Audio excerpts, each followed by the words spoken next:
আমাৰ পৰিয়ালবিলাক এসময়ত যৌথ পৰিয়াল আছিল, তাৰ পিছত লাহে লাহে আমি সংকীৰ্ণ হৈ আহি আছো। মোৰ পৰিয়াল মানে মোৰ নিজৰ পৰিয়াল, মোৰ দেউতা মা আৰু মোৰ পৰিবাৰ, মোৰ সন্তান, এইটো পৰিয়াল।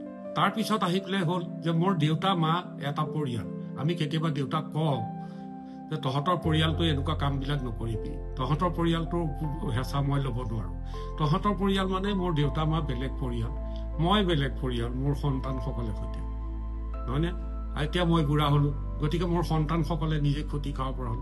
আমি ইউৰোপত নাথাকো নহয়, আমি ইউৰোপত নাথাকো। তাত ইউৰোপত সেই ব্যৱস্থা আছে যে ল'ৰা ছোৱালী যেতিয়া প্ৰাপ্তবয়স্ক হয়, 18 বছৰৰ পিছৰ পৰা তেওঁলোকে সুকীয়াকৈ থাকিব পাৰে, আৰু 60 বছৰৰ পিছত মই থাকিবৰ বাবে চৰকাৰে ব্যৱস্থা কৰি দিব পাৰে।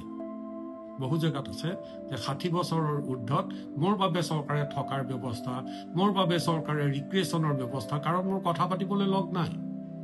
মই শ্ৰীমতীৰ লগতেনো কিমান কথা পাতি থাকিম?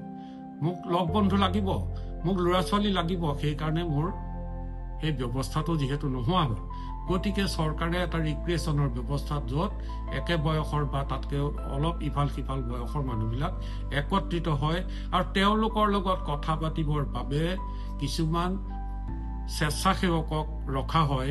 তেওঁলোকক ঘণ্টা হিচাপত এটা মাননি দিয়া হয়।